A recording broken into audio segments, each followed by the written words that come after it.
Olá, boa tarde, boa quarta-feira para você. Vamos aos destaques deste 8 de novembro. Em época de alavancar as vendas e sair da crise, uma reportagem traz dicas de arrumação de vitrines para atrair os clientes. Cliente que olha a nossa vitrine, entra na loja e compra. A vitrine chamou a tua atenção para você ver o produto. Isso mesmo. Economista fala sobre mal-entendido entre o desempenho da safra e a realidade financeira dos agricultores. Só quem está ganhando com essa produção de arroz de Cachoeira do Sul nesses volumes é o Estado, é a economia, são os impostos. O arrozeiro não está valendo a pena para ele isso. Você já ouviu falar no Google for Education? Essa é uma solução tecnológica para facilitar a vida de professores e alunos dentro e fora das escolas. Você vai saber todos os detalhes dessa ferramenta gratuita e ainda dicas para pais e filhos sobre o uso da internet. É a partir de agora no NT Sul. Seja muito bem-vindo!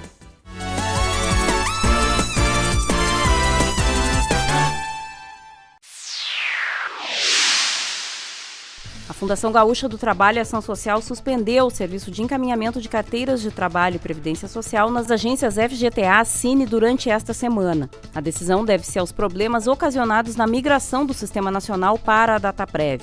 A previsão é de que a retomada aconteça na próxima segunda-feira. O sistema de encaminhamento de seguro-desemprego e de intermediação de mão de obra também apresenta estabilidade.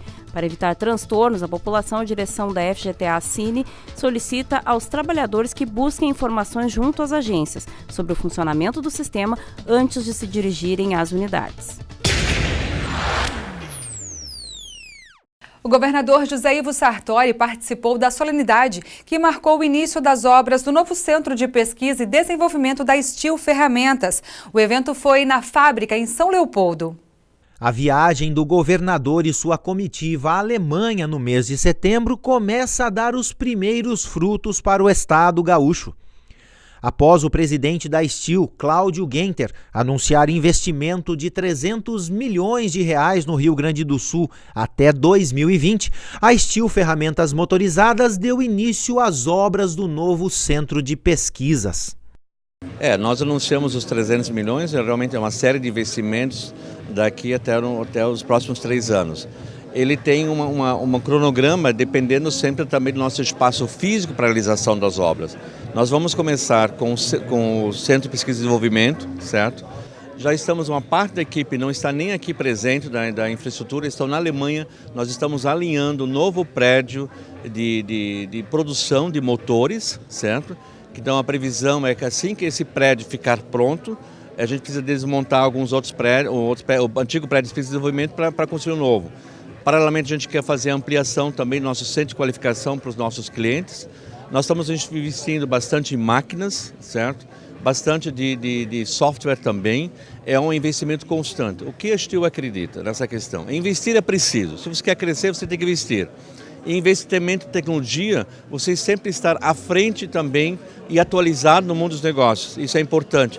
As mudanças, as transformações, a capacidade de inovação, da presença da tecnologia, mas também porque aqui vai ter também um avanço nesses investimentos muito significativo, porque a Steel de São Leopoldo vai servir praticamente quase todos os cilindros produzidos aqui para toda a Steel do mundo, ou pelo menos num percentual bastante elevado. O novo Centro de Pesquisa e Desenvolvimento terá um espaço de 3.200 metros quadrados, com um investimento de 38 milhões e 500 mil reais. A estrutura contará com instalações modernas, conforme padrões da matriz alemã, que abrigarão 33 salas individuais para testes, espaço para preparação de motores e área administrativa. As projeções anuais da safra de grãos aqui no estado sempre falam em recorde, super safra, e isso desagrada a maioria dos produtores rurais. Porque quando se produz muito, o preço acaba caindo, reduzindo a renda de quem vive no campo.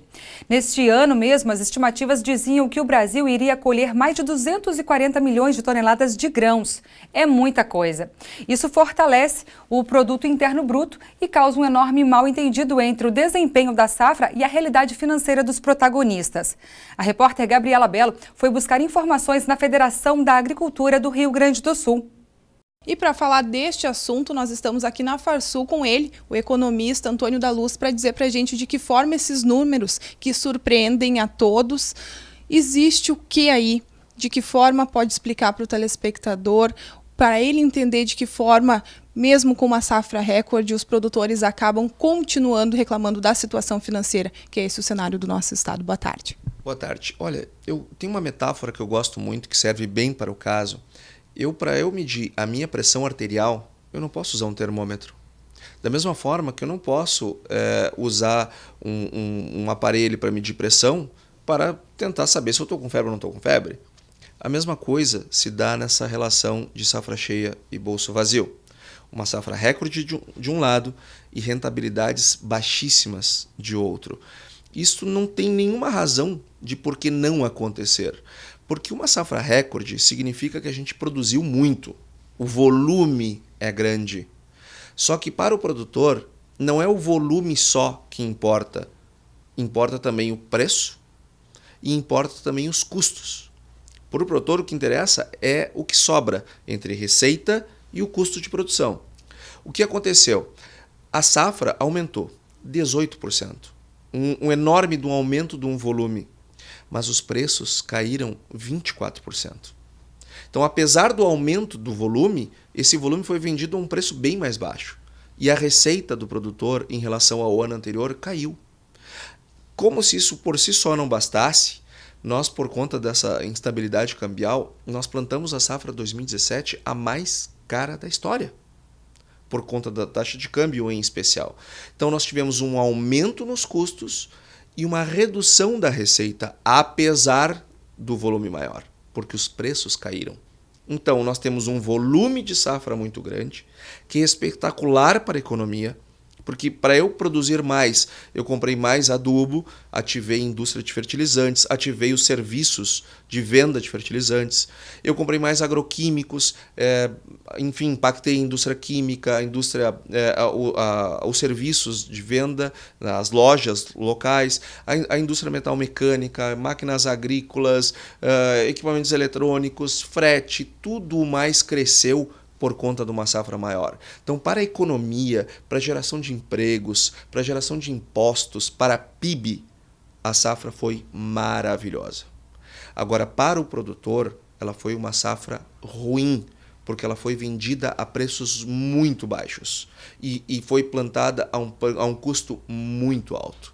Por isso que a gente usa metaforicamente a frase: este ano é um ano de safra cheia, mas de bolso vazio. Muito bom para a economia, mas muito ruim para o produtor. Às vezes as pessoas acham que é tudo uma coisa só.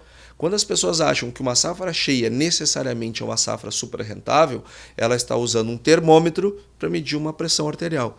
É absolutamente equivocado usar só o volume para saber se a safra foi boa ou foi ruim. Nós tivemos safras de volume baixo com rentabilidade alta e nós tivemos e estamos tendo de novo uma safra de volume alto e rentabilidade baixa. Às vezes acontece de o volume ser bom e a rentabilidade ser boa, às vezes a safra é ruim e a rentabilidade é ruim. Qualquer coisa pode acontecer, porque elas não andam juntas necessariamente.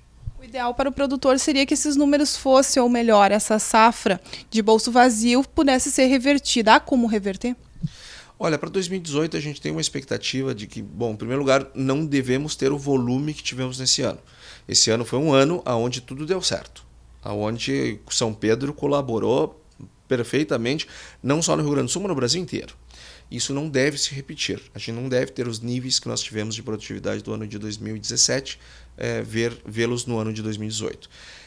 E os preços, nós ainda temos muitas incertezas, sobretudo em relação à taxa de câmbio. É bem verdade que os preços internacionais estão num compasso de melhora. Entretanto, nós estamos com uma taxa de câmbio progressivamente em queda. Então, nós estamos, à medida que o tempo vai passando, nós vamos tendo taxas de câmbio cada vez menores. E isso influencia os nossos preços em reais. Então, nós não estamos esperando para o ano que vem uma melhoria significativa dos preços e nós não estamos vendo os custos de produção terem uma queda proporcional ao que cai o câmbio. Então nós estamos vendo um 2018 muito parecido com 2017 em termos de rentabilidade. Esperamos que um pouco melhor, mas nós não esperamos uma melhoria em relação uma melhoria significativa em relação ao ano de 2017, a menos que alguma coisa aconteça, uma perda de safra, alguma coisa nesse sentido que possa mudar o cenário. Do contrário, não vemos uma melhora significativa. Pensando na realidade de Cachoeira do Sul, de onde temos a nossa sede, o arroz vem dando espaço cada vez mais para a soja. O senhor vê isso como ponto positivo, já que os produtores estão cada vez mais deixando a cultura do arroz por conta das dívidas? Olha, eu sou economista. O que pensa um economista? Que toda unidade de produção tem que gerar lucro. Então, se eu tenho uma unidade produtiva que não está me gerando lucro, mas me pode gerar lucro com uma outra alternativa de produção, eu devo partir para ela. Ah, mas eu não sei fazer, o que eu sei fazer é isso. Bom, a gente tem que se adaptar, né? Se adaptar faz parte do sistema capitalista. Lá em Cachoeira do Sul, nós vemos produtores excelentes. Nós vemos produtores que, como lavoura, são espetaculares, mas algumas áreas são de risco, porque tem um rio imenso. Então, que alaga, que enche eventualmente, às vezes não é nem só pelo clima, às vezes pelas barragens que tem lá da produção de energia elétrica. E os produtores são simplesmente, muitas vezes, vítimas de uma operação que eles não têm o mínimo controle. Estas áreas de maior risco, elas naturalmente estão indo para outras produções, o que é correto. Entretanto, os produtores lá em Cachoeira, eles estão se adaptando com uma rapidez que atende o mercado, mas eles carregam passivos de anos anteriores bastante significativos. E isto nós não vamos resolver numa safra. Isso é ao longo de muitas safras para poder resolver essa questão do endividamento, que é um problema muito grave, mas que não é só de Cachoeira do Sul, é um problema do arroz de maneira geral. Deixar o espaço às coxilhas, onde tradicionalmente vinha se criando gado, para cultivar soja é uma boa aposta, já que o senhor diz que fala aqui como economista? Olha, nós temos às vezes na pecuária uma rentabilidade tão alta quanto a soja. Depende do quão acertado é aquela unidade produtiva para produzir aquela finalidade. Eu acho que não é coxilha, não é várzea, não é porque é várzea que eu não posso plantar soja, não é porque é coxilha que eu tenho que plantar soja. Eu tenho que olhar dentro da minha unidade produtiva. Eu tenho que ter uma cabeça aberta e uma tecnicidade minha como produtor, mas também do meu agrônomo, do meu veterinário, para encontrar na minha unidade de produção aquilo que melhor se adapta. Então, o que vale para um pode para o vizinho não valer. O que é importante, a gente tem que estar sempre aberto para as mudanças. Estamos vivendo um cenário muito apertado. Quando as coisas estão bem, quando as coisas estão folgadas, a gente pode se dar ao luxo de produzir aquilo que a gente gosta ou aquilo que a gente sabe fazer melhor. Quando não é esse cenário, às vezes é exigido da gente mudanças. No caso do arroz, particularmente, eu acho que a esses níveis de produção, nós não devemos assumir riscos que muitas vezes nós assumimos. Só quem está ganhando com essa produção de arroz de Cachoeira do Sul nesses volumes é o Estado, é a economia, são os impostos. O arrozeiro não está valendo a pena para ele isso. Então está na hora de repensar. Safra recorde, você falou que em 2018 os números devem baixar. Isso é bom economicamente, já que o valor da saca deve ser um pouco mais valorizado. Aí vai depender muito do produto, né? Arroz, estamos falando de arroz, sim, esta é uma tendência. Se de reduzirmos a produção aí uns 10%, é bem possível que a gente tenha uma melhora nos níveis de preço. Agora, a soja é uma cotação internacional, então não vai fazer tanta diferença. O fato é que nós estamos com rentabilidades muito baixas, estamos pressionados pelos custos de produção, os preços eles estão ainda muito baixos, e nós não podemos, neste momento, esperar uma melhoria significativa em nenhum grão. Então, a nossa sugestão para os produtores é estejam preparados para o pior cenário, porque estar preparado para o melhor é fácil. A gente tem que estar preparado para o pior. Não vamos esperar melhorias. Se elas vierem, ótimo. Nós estamos estando preparados para o cenário ruim, o bom a gente tira de letra. Muito obrigada, então, por todas as informações. Nós que agradecemos a oportunidade e estamos sempre à disposição. Confira agora no NT Sul as vagas que a agência FGTA Cine de Cachoeira do Sul disponibiliza. Fresador, 1 vaga. 2 vagas para torneiro CNC. Marceneiro, 1 vaga. 1 vaga para retificador. Programador CNC, 1 vaga. A agência FGTA Cine de Cachoeira do Sul está localizada na Rua Major Ourix, número 1552, no centro. Outras informações você pode obter pelo telefone. Código de área 51 3723 5414. Se preferir, também em nossa página no Facebook, facebook.com/TV Cachoeira. A seguir, em época de alavancar as vendas, uma reportagem traz dicas de arrumação de vitrines para atrair clientes. Cliente que olha nossa vitrine, entra na loja e compra. A vitrine chamou a tua atenção para você ver o produto. Isso mesmo.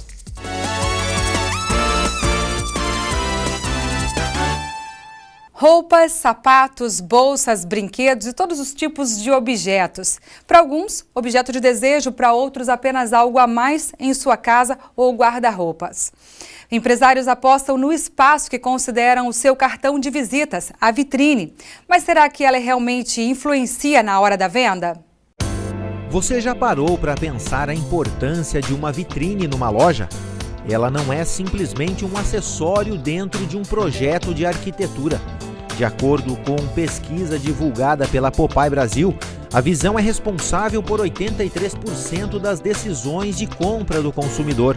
É ela que atrai e impulsiona o consumidor para a compra. Vitrines coloridas e cheias de objetos. Promoções por todos os lados. Vale tudo para atrair a atenção do consumidor. Vale também a oportunidade para deixar a sua loja mais atraente. Mas até que ponto isso influencia na hora da venda? Com certeza, porque a primeira impacto do cliente, né, quando ele entra na loja, se ele já vem com a intenção de entrar, beleza, mas às vezes a pessoa está fazendo uma caminhada e tal e olha, né, algo na vitrine que faz com que ela tenha vontade de entrar, de conhecer, né, de chegar mais perto daquela peça para ver mais detalhes. Então a vitrine é bem importante, sim, para a venda. O que uma vitrine influencia quando um cliente entra aqui na sua loja? Geralmente ele olha a vitrine, ele entra e pergunta. Vocês que fazem esse primeiro contato com o cliente, a vitrine realmente influencia na hora da venda? Muito. Dá para se dizer 100%. O cliente que olha a nossa vitrine, entra na loja e compra. Laura, quando você chega na loja, a vitrine te chama a atenção? Chama muito atenção. Aí eu olho, às vezes eu não compro no dia, depois eu volto, ou às vezes eu já venho direto para comprar. Chama atenção, eu olhei uma camisa da Gangue na vitrine ali, bem bonita a camisa, entrei para olhar. Não conhecia lá aqui ainda. A vitrine chamou a tua atenção para você ver o produto? Isso mesmo. Despertar o interesse do cliente é uma estratégia que geralmente dá certo. Estimular a curiosidade pode ser outra saída. Mas e quando o cliente diz, tá caro? A gente explica para o cliente o custo-benefício daquela peça, por que ela tem aquele preço, da durabilidade, ou no caso dos aromas, da fixação, da qualidade da essência, né? A gente sempre mostra para ele a qualidade do produto que o preço justifica. Vitrines funcionam como uma ação de marketing expositiva. Ela não é importante, é vital. E naturalmente podemos identificar que existem diversas formas de se criar uma vitrine, desde uma mais elaborada a uma mais simples. Mas a visível parte frontal de uma loja é sempre um ótimo cartão de visitas. Primeiro, a gente sempre expõe os produtos de acordo com a diferenciação do produto. A gente sempre, aqui a Eureka é mais exclusividade, a gente trabalha com exclusividade. Então a gente valoriza muito da prioridade de produtos diferentes e que não tem em outras lojas. A disposição dos objetos, né? A gente procura colocar as coisas agrupadas por estilo, por cor. Tudo tem preço, é tudo bem acessível, não tem nada que o cliente precise me pedir, posso dar uma olhadinha em tal coisa, porque está tudo exposto de uma forma que ele tenha acesso direto, né? Inclusive com a etiqueta com o preço. O ambiente de uma loja pode facilitar no processo da venda. Isso é tão verdade que existem empresas que apostam no chamado marketing sensorial. Elas desenvolvem aromas que preenchem o ambiente, tornando a venda muito mais aconchegante e agradável. O ponto de vendas tornou-se um espaço de experiências, onde a compra vira uma consequência do resultado obtido através da experimentação de tudo que está disponível nesse espaço. Exatamente nessa hora, as estratégias do marketing sensorial devem aparecer, entendendo que tudo faz parte do processo de envolvimento junto aos consumidores. Com certeza, a gente sempre... o nosso principal objetivo é que o cliente saia daqui satisfeito e feliz.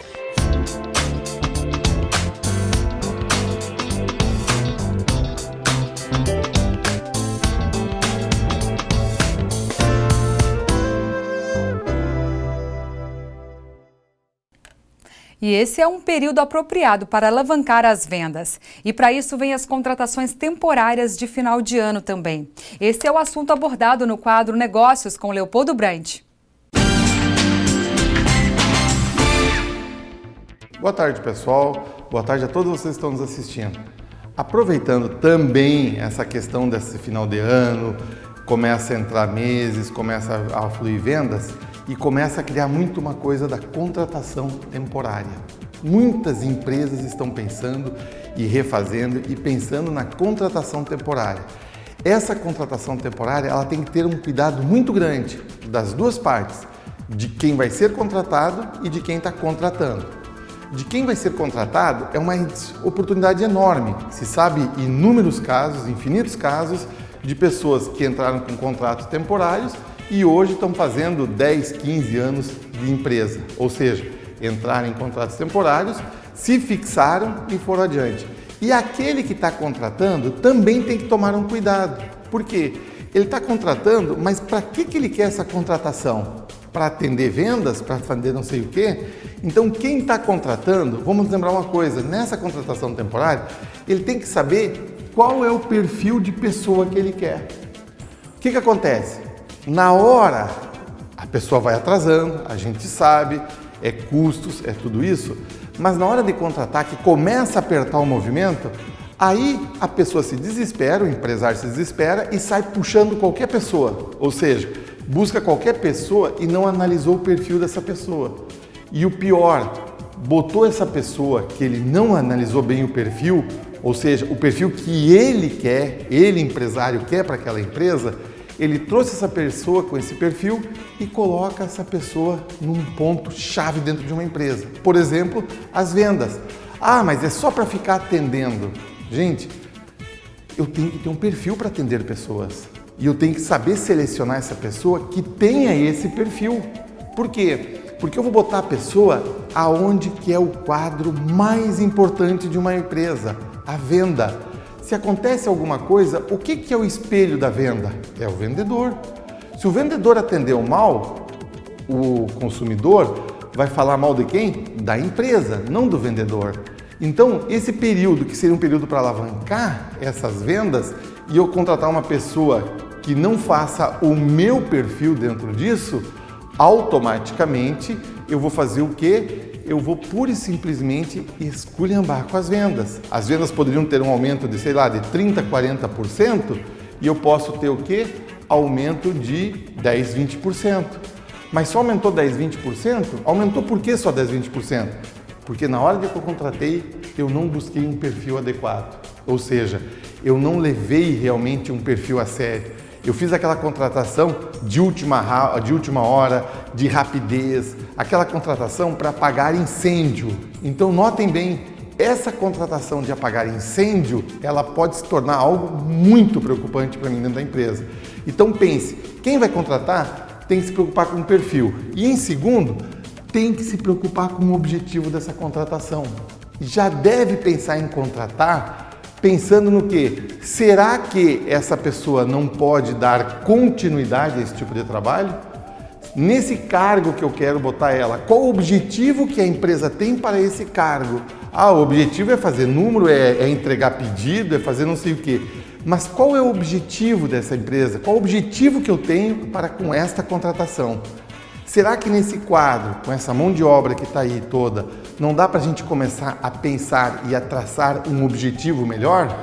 Lembre-se de uma coisa, a própria pessoa que estiver contratando e souber de um objetivo que a empresa tem para ela, pode pura e simplesmente aumentar o rendimento dessa pessoa.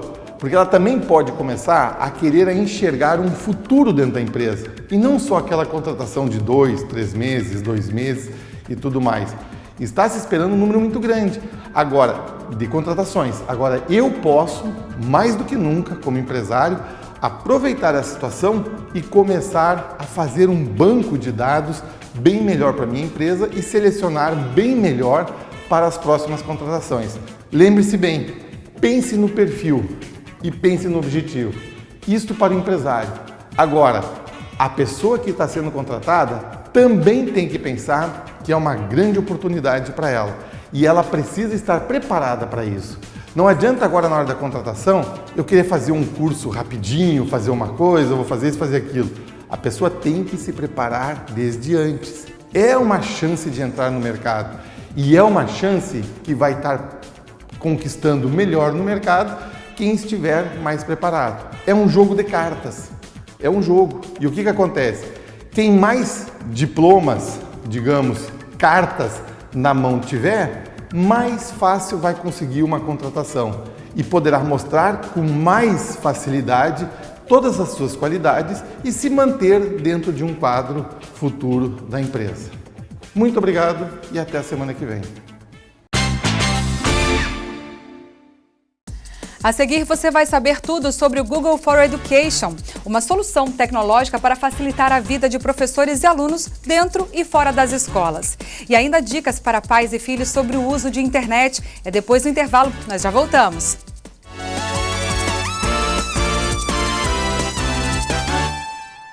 O Google for Education é uma solução tecnológica desenvolvida para facilitar a vida de professores e alunos dentro e fora das salas de aula, a qualquer hora e a partir de qualquer dispositivo móvel conectado à internet. Essa plataforma engloba diversas ferramentas educacionais gratuitas, tanto para escolas como universidades. O objetivo é aperfeiçoar o ensino e envolver ainda mais os estudantes. João Paulo Ferreira conversa com o desenvolvedor da plataforma, que ainda traz dicas para pais e filhos sobre o uso correto da internet. Acompanhe. Na nossa entrevista de hoje aqui no NT Sul, na TV Novo Tempo, nós recebemos Rodrigo Mota. Rodrigo é empresário na área de tecnologia de informação, voltada para a área educacional. Inclusive, a sua empresa parceira do Google. Tudo bem, Rodrigo? Boa tarde. Tudo bom, boa tarde. É um prazer estar aqui com vocês hoje, falando um pouquinho do que a gente faz. Rodrigo, hoje em dia o acesso à tecnologia é muito fácil, desde o período em que a criança começa aí os primeiros passos, né? A gente já vê, é comum nós vermos criança aí de 1, 2 anos já com tablet, com outros tipos de ferramenta parecida, já manuseando aquilo ali. Como criar uma ferramenta ou desenvolver uma ferramenta, que na verdade é a sua área, para levar isso aí para dentro da sala de aula? Então, é uma equação complicada de resolver, né? Existe um questionamento muito grande onde as crianças devem começar a utilizar a tecnologia, tanto em sala de aula ou fora dela, qual momento que isso se faz. E claro que o pai tem toda a autonomia, os pais podem dizer em que momento, mas existe não vou dizer um acordo, mas existe um consenso que a criança ela precisa estar pelo menos letrada para começar a utilizar a tecnologia. E como qualquer outra ferramenta, a tecnologia ela precisa ser educada a utilizar aquela ferramenta de uma maneira correta. E além de todos os perigos que essa exposição toda traz, alguns, vou chamar de predadores que podem estar envolvendo essa criança, alguns conteúdos impróprios que essa criança poderá ter acesso, existe também a possibilidade de controle do pai ou da escola, e também o principal ponto é a educação. É igual o adolescente, o pré-adolescente, o jovem adulto começar a dirigir. Né? Se você entregar um carro na mão de um cara de 18 anos ali, e o cara não tem responsabilidade, etc., ele provavelmente vai fazer uma besteira com aquela ferramenta. É a mesma coisa com tecnologia.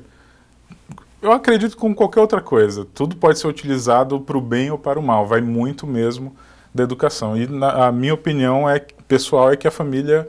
o pessoal fala, a escola, e a escola faz o possível. Todo mundo tenta fazer alguma coisa, mas para mim ainda a família é primordial. Então, se eu posso deixar uma dica de começo, assim, é pai, mãe, tablet, smartphone, computador, é na sala de casa, não é no quarto. Não deixa no quarto. Fica de olho, porque o teu filho, por mais inteligente que ele possa ser e tal, existe gente mais inteligente que ele e mal intencionada, que consegue, de alguma maneira, usar a ferramenta que está aí para o mal, né? Podendo utilizar para tanta coisa boa, acabar utilizando para o mal. E isso é normal. O desafio é grande de tentar convencer professores e gestores de educação a começar a trazer essa tecnologia para dentro de sala, porque existe uma dicotomia muito grande da vida do estudante fora da escola e a vida do estudante dentro da escola. Né? O aluno, eu não gosto de chamar de aluno, mas o estudante vai para a escola e é proibido de usar o celular dentro de sala de aula, por exemplo, em algumas escolas, alguns municípios. E eu faço a analogia do avião lá, que é igual a gente entra num voo e você tem que ficar desconectado de tudo e confiar que uma pessoa vai te levar no lugar certo, né? E hoje em dia, quando se tem informação de todas as formas, no meu entendimento, não cabe mais tolir a liberdade do estudante a ir atrás da informação. Você estava me contando que a tua empresa é parceira do Google para desenvolver o Google Educacional. O que é essa ferramenta? Muito bem. Acho que a maioria dos telespectadores vão ter sua conta de Gmail, né? Então, o Google, ele é muito conhecido, duas coisas, na ferramenta de busca, o Gmail, eu vou botar a terceira aí, que é o famoso YouTube. Então, essas três ferramentas fazem parte do Google, do teu Gmail lá, tu tem essas ferramentas. Mas, se tu pesquisares um pouquinho mais, junto, totalmente gratuito, tu tens ali um editor de texto, uma ferramenta de edição de texto tipo Word, uma ferramenta de edição de planilhas tipo Excel e uma ferramenta de edição de slides, né, tipo PowerPoint, que é o Google Documentos, o Google Planilhas, o Google Apresentações. E uma ferramenta para desenvolver formulário de pesquisa, uma ferramenta para fazer sites de uma forma muito fácil e extremamente bonito o site. Então, essas ferramentas elas estão disponíveis de graça. Se você tem um @Gmail, você vai conseguir utilizar. O que é o Google for Education? O Google para Educação, essa plataforma, ela entrega isso para a instituição de ensino ter controle. Então, por exemplo, a escola ABCD Educação Infantil, todos os alunos, todos os professores poderão ter um e-mail, por exemplo, rodrigo@escolaabcd.com.br. Isso é gratuito para as instituições de ensino. E é gratuito mesmo. Pessoas jurídicas, no caso? Pessoas jurídicas, instituições de ensino. Pessoa jurídica empresa, se o teu escritório de advocacia quiser ter, a gente tem muito cliente que também são empresas, você vai pagar um valor por mês para cada usuário que for utilizar a plataforma. Para a educação é totalmente gratuito. E é gratuito na essência mesmo. A gente tem uma frase popular que diz assim, se o serviço é de graça, o produto é você. O Facebook é de graça, sempre vai ser de graça. Quem é o produto do Facebook? O usuário do Facebook. Usa, né? Quem usa o Facebook, exatamente. A mesma coisa o Gmail é gratuito. Quem é o produto do Gmail? Você sempre recebe propagandinha. Se você busca, por exemplo, a gente estava falando antes de entrar no ar aqui sobre passagem aérea. Se você busca uma passagem aérea, você recebe propaganda dessa passagem aérea durante 2 semanas. E se você faz isso dentro do ambiente Google Educacional, você não é rastreado. Por isso que a gente fala que o Google para Educação ele é gratuito na essência. O Google não sabe o que o aluno está colocando lá, não sabe o que o professor está colocando lá. E uma das principais vantagens, o Google para Educação ele é ilimitado, em todos os sentidos da palavra. A instituição pode ter, a gente tem clientes aqui no Rio Grande do Sul, por exemplo, a Univates ali em Lajeado. Eles têm cerca de 50 mil contas hoje, ativas de ex-alunos, professores, funcionários dentro da plataforma, sem gastar nada. E além dessas contas serem ilimitadas, essas contas também são ilimitadas do armazenamento. Então, o teu Gmail gratuito são 15 gigas. No For Education, ele é ilimitado. Você não tem... o pessoal fala, tá, mas é ilimitado quanto? Não, é ilimitado mesmo. Você não tem limite de armazenamento. Você pode colocar tudo para lá. Então, o Google para Educação é uma plataforma que facilita a comunicação entre professor-aluno, escola-aluno. Ele facilita a colaboração entre colegas, entre alunos, entre professores. E tem a cereja do bolo dessa plataforma é o Google Sala de Aula, o Google Classroom. É um aplicativo que funciona como um agregador. Então o professor vai conseguir mandar mensagem para os alunos, vai conseguir mandar tarefa para o aluno vai conseguir responder dentro dessa plataforma. E o que é mais importante também é mobile, né? Então hoje todo mundo tem um dispositivo, então o acesso ele é praticamente universal. Se tens um dispositivo que acessa a internet, tu vai conseguir utilizar o Google for Education. É bem interessante a plataforma como um todo.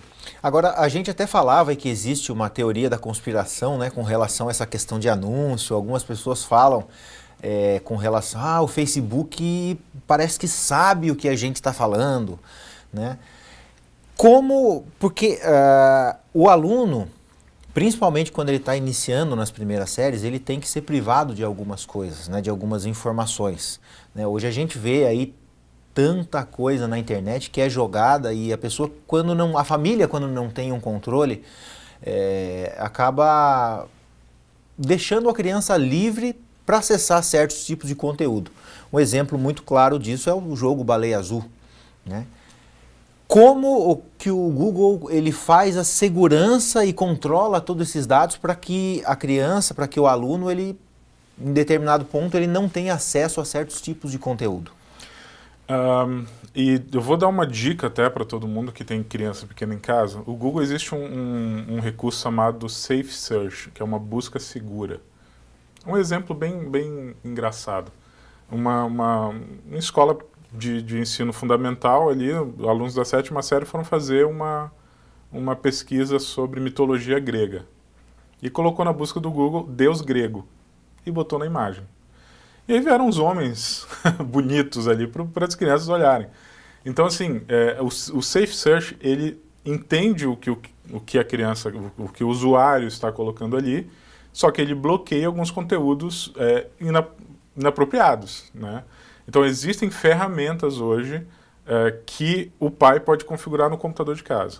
Mas também o administrador, quando eu falo administrador, eu falo o cara de TI lá da escola, no painel de controle do Google for Education, ele consegue botar palavras, sites, ele consegue bloquear tudo o que é perverso para aquela criança, para aquele usuário. Não só criança, professores e tal. Existe um controle de rede muito grande, né? Então, o que o Google faz, ele limita, ele entrega ferramentas para que o usuário tenha poder de limitar o que vai ser visto ou não. O Google tem uma premissa muito grande, ele nunca proíbe nada. Tudo é permitido, você tem controle. Você quer deixar que seus usuários vejam isso ou não? Você quer que seus usuários instalem esse programa ou não? Tudo está ali e você, como gestor, vai dizer, não, isso pode, isso não pode, ok, configura, dá ok, tá pronto. Ou seja, filhos conectados, pais mais conectados ainda. Por favor, pais antenados. Existe um leque de informação muito grande, e informações boas, informações ruins. Assim como existem amizades boas, amizades ruins, empregos... O universo digital nada mais é que uma cópia do universo que a gente tem na vida real, vamos colocar assim. E vai muito da família orientar aquela criança a utilizar a ferramenta de forma correta. A escola tem um papel fundamental nisso e eu acredito que é muito Hoje existem tecnologias que permitem que a escola faça isso de um jeito muito simples, né? Tecnologias que permitem configurar para um perfil de usuário alguma coisa, para um outro perfil outra. Por exemplo, o Google, a minha empresa, por padrão, configura assim, os alunos não enviam nem recebem e-mail até o 9º ano. No ensino médio, ele já pode enviar e receber e-mail para fora do ambiente escolar, né? Aí eu já tenho um certo controle. Mas, de novo, isso é uma opção que você tem que ir lá e dizer, olha, aluno até aqui manda, aluno daqui em diante não manda. Ou seja, não é uma coisa, está aqui um mundo todo para você desvendar, né? É conforme as coisas vão acontecendo. Exatamente. A maturidade, né? O aluno do ensino médio já começa a fazer inscrição para o Enem, já começa a fazer inscrição vestibular, pode usar o e-mail que ele tem. Então, são algumas ferramentas de controle que o Google entrega. Agora, tu falaste a tua fala foi bem interessante. Alunos conectados, pais mais conectados ainda. É meio... Não sei se a palavra certa é triste de ver, mas em alguns ambientes, principalmente restaurantes, tá, quando a gente vê que tem uma criança e a babá, entre aspas, da criança é o smartphone, né? De vez em quando eu pego uns voos de madrugada e tal, muito cedo, e crianças ali, eu vejo crianças de 7, 8 anos com um smartphone de R$5.000 utilizando o WhatsApp às 5 da manhã. Então, assim, claro, nunca cheguei para perguntar com quem ela estava falando, alguma coisa assim, mas é meio estranho o contexto todo. Então, a atenção da família tem que ser redobrada, realmente. Como trabalhar essas duas coisas? Porque, embora o teu trabalho seja voltado mais para a área educacional, existe uma iniciação à tecnologia de informação desde pequena. Como é que a gente pode fazer uma balança? Já que, muitas vezes, você limitar o acesso de um conteúdo pode ser um estímulo para despertar a curiosidade para outras coisas. Tem duas coisas. Tem uma coisa que eu queria deixar, que eu acho interessante falar, acompanhando isso já há alguns anos, é que essa teoria de que essa molecada já sabe tudo de informática e tal. Não é verdade. Eles não sabem nada. Eles sabem duas coisinhas básicas hoje. Facebook, WhatsApp. É o que eles sabem, vou botar entre aspas, tá? Porque se você pedir para um aluno, às vezes, de 8º ano, 9º ano, 1º ano do ensino médio, escrever um trabalho no editor de texto, seja o Word, seja o Google Docs, seja a ferramenta que for, às vezes ele não sabe como botar uma letra maiúscula na ferramenta. Então existe essa lenda de que essa molecada já sabe tudo e tal. Não sabe. Eles precisam ser instruídos para que, de novo, a ferramenta seja útil. Não que o Facebook e o WhatsApp sejam só inutilidades, não. Existe comunicação, é bacana, as empresas estão ganhando dinheiro, estão fazendo anúncios, estão atingindo um público que eles não atingiam antes, mas a gente sabe que a maioria do uso é bobagem, vamos colocar assim, e a gente precisa trazer essa cabecinha que está ali a milhão pensando e tendo ideias para botar isso num jeito útil. Então, isso é um primeiro ponto. A questão da curiosidade, de novo, a gente vem na minha opinião, novamente, parte da família, né? A gente tem algumas palestras e oficinas que a gente dá em escola, que uma vez um pai perguntou, quando eu falei essa questão o computador, computador não é no quarto, é na sala. Tablet, smartphone, ok. Tablet até 19, smartphone até 19. Depois você põe na gaveta do seu quarto. Você tem que ter Aí um pai levantou e falou assim, mas e a privacidade do meu filho? Qual a idade do seu filho? 11 anos. Eu falei, olha, me desculpe, seu filho... A privacidade dele não é muito importante nesse momento da vida dele. Ele precisa ser cuidado, ele precisa ser... você precisa estar junto para saber. É claro, ele vai ter que ter um momento dele para fazer o que ele precisa fazer, mas existe uma tendência muito grande de assim, não, ele tem que ser independente, ele precisa... E eles não estão preparados para ser independentes com essa idade. Eu não sei também dizer qual é a idade certa, mas eu acho que vai muito bom senso da família acompanhar de perto. Dá para ter uma equalização dos resultados que isso aconteceu, que geraram, né, que essa plataforma gerou ao longo do tempo? Ainda é um negócio muito novo para ter um estudo oficial, tá? O que a gente tem muito é sentimento e feedback do docente que está lá na frente, que a gente trabalha. Então a gente atende algumas escolas que tiveram realmente um engajamento significativo, um interesse maior do aluno. E isso acaba refletindo em nota, né? A gente já aplicou, isso é muito interessante, uma avaliação no papel e uma avaliação usando um dispositivo eletrônico, um smartphone, um tablet, a mesma avaliação, 8ª A, 8ª B. As notas são outras notas do pessoal que usou o meio, que é diferente, pelo menos é um pouquinho mais legal. E é engraçado que é muito empírico. Eu não sei o que foi que aconteceu para o aluno se dar melhor usando um tablet, um Chromebook, um notebookzinho do Google ali, para fazer uma prova. Mas ele se deu melhor utilizando o Chromebook. Mas por quê? Não sei, é o ambiente dele, era novidade, era daqui a um ano não vai fazer mais diferença, porque já vai entrar na mesmice da prova. Então, é interessante esse feedback que a gente tem. O aluno mais engajado, ele vai estudar mais, o resultado vai vir. O professor, com trabalho facilitado, vai ter mais tempo de planejar aulas melhores, vai conseguir entregar um conteúdo de mais qualidade. De novo, o aluno vai ficar mais engajado porque a aula está melhor e vira um ciclo bem bacana de coisas boas acontecendo no ambiente escolar.